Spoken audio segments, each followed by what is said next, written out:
Assalamualaikum warahmatullahi wabarakatuh. Selamat pagi teman-teman. Nah, di sini pada pertemuan kali ini saya akan menjelaskan tentang pasar modal. Apa itu pasar modal? Tentunya dari kalian ada yang tahu kan apa itu pasar modal? Nah, di sini saya akan menjelaskan apa itu pasar modal, perbedaan pasar modal dan pasar uang, peranan pasar modal, instrumen pasar modal, pelaku pasar modal, dan yang terakhir yaitu mekanisme pasar modal. Yang pertama yaitu pengertian pasar modal.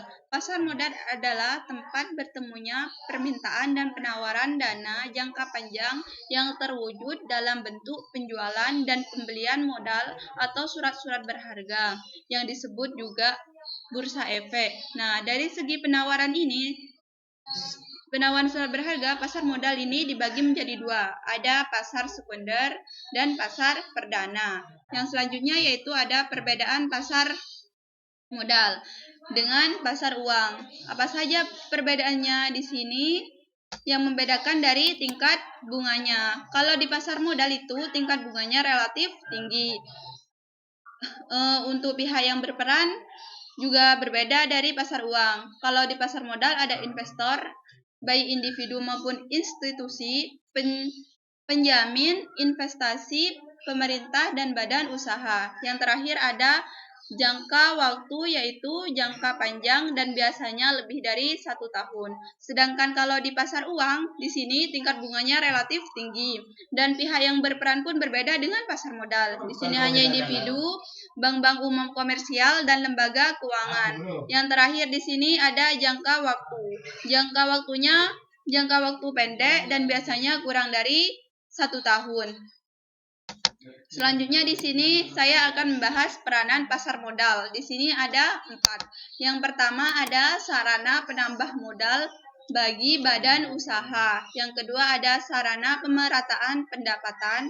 Yang ketiga ada sarana peningkatan kapasitas produksi. Dan yang terakhir ada sarana penciptaan lapangan kerja.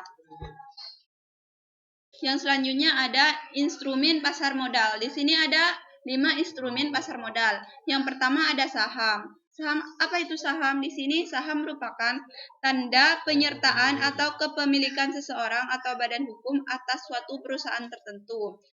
Yang kedua ada obligasi. Obligasi ini merupakan bukti utang atau surat berharga yang isinya merupakan pernyataan bahwa pemilik surat telah memberikan pinjaman kepada peminjam lewat sebuah kontrak dan dinyatakan bahwa pemberi pinjaman berhak untuk dibayar kembali pada waktu dan jumlah tertentu. Yang ketiga ada reksadana. Apa itu reksadana? Reksadana merupakan media yang digunakan untuk menghimpun dana dari masyarakat pemodal yang dananya kemudian diinvestasikan ke dalam portofolio efek oleh manajer investasi yang sudah mendapatkan izin dari reguler. Yang keempat ada warrant. Warrant merupakan surat berharga yang diterbitkan oleh perusahaan yang memberikan hak kepada pemilik surat untuk membeli saham perusahaan sesuai dengan persyaratan yang berlaku. Dan yang terakhir ada right issue, merupakan hak investor untuk membeli saham baru yang dikeluarkan emiten. Emiten wajib menawarkan hak ini kepada pemilik saham lama. Selanjutnya di sini ada pelaku pasar modal. Siapa saja pelaku dari pasar modal itu? Di sini ada 3. Yang pertama emiten, perusahaan efek, dan pemodal atau investor. Siapa itu emiten? Emiten di sini merupakan pihak yang menawarkan efek untuk diperdagangkan. Yang kedua ada perusahaan efek. Perusahaan efek di sini merupakan perusahaan yang sudah mendapatkan izin usaha dari regulator pasar modal. Dan yang terakhir di sini ada pemodal atau investor. Merupakan yang biasanya dari perorangan, institusi, perusahaan domestik ataupun pihak asing. Nah, yang terakhir di sini saya akan menjelaskan mekanisme transaksi di pasar modal.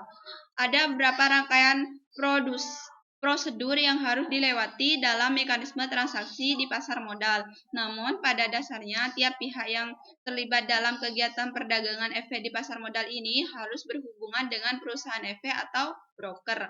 Nah, agar kalian tidak bosan pada pembelajaran kali ini, di sini saya menambahkan video pembelajaran tentang mekanisme transaksi di pasar modal. Simak baik-baik ya videonya.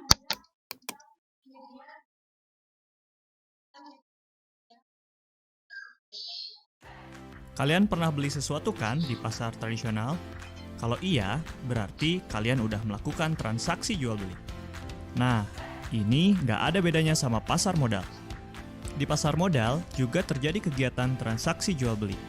Tapi yang dijual adalah surat berharga yang diterbitkan perusahaan atau pemerintah yang butuh modal usaha. Selain itu, yang diperdagangkan pun berupa instrumen keuangan yang terdiri dari saham, Surat utang, maupun reksadana. surat berharga, lazim disebut efek. Jadi kepikiran. Kalau transaksi di pasar tradisional, kan jelas tuh transaksinya. Langsung sama pedagang, ada pemasok dagangan, pengelola pasar, pihak keamanan sampai yang ngatur dagangannya. Lah, kalau pasar modal, kita sebagai investor mau transaksi jual beli efek, difasilitasin nih di bursa, atau dikenal PT Bursa Efek Indonesia. Perlu dicatat, kita nggak bisa melakukan transaksi langsung, karena ada broker yang jadi perantara. Selain itu, seluruh transaksi pasar modal dilakukan secara elektronik, atau disebut scriptless trading. Di sini, yang jadi supplier dagangan itu emiten, yaitu perusahaan yang udah go public maupun pemerintah. Setelah proses transaksi di bursa, proses selanjutnya dijalankan oleh KPI atau Clearing Penjaminan Efek Indonesia. KPI menjaga hak dan kewajiban ini. Kalau yang jual memang dapat uangnya, dan yang beli juga dapat barangnya. Jadi, nggak usah takut, karena transaksi jual beli di bursa ada jaminannya. Terakhir, KSEI atau Kustodian Sentral Efek Indonesia. Semua proses pemindah bukuan dan penyimpanan efek di pasar modal dilakukan oleh KSEI. Ingat ya, barangnya pun bentuknya elektronik dan bisa diperjualbelikan kembali. Sedangkan uangnya akan ditransfer oleh bank yang bekerja sama dengan KSEI selaku bank pembayaran. BI, KPI, dan KSEI disebut juga sebagai SRO atau Self-Regulatory Organization. Nah, biar kegiatan transaksi di pasar modal berjalan dengan baik, harus ada SRO. Seluruh kegiatan transaksinya juga diawasi oleh Otoritas Jasa Keuangan atau OJK. Menarik banget nggak sih? Siapapun bisa berinvestasi aman dan nyaman loh. Nah, bagaimana menarik bukan pembelajaran pada kali ini? Kakak harap kalian paham dengan penjelasan saya pada pertemuan kali ini. Nah, apabila ada yang mau kalian pertanyakan, bisa kalian chat pribadi kepada saya untuk pertanyaannya. Terima kasih atas perhatian kalian. Saya akhiri video pembelajaran pada kali ini. Wassalamualaikum warahmatullahi wabarakatuh.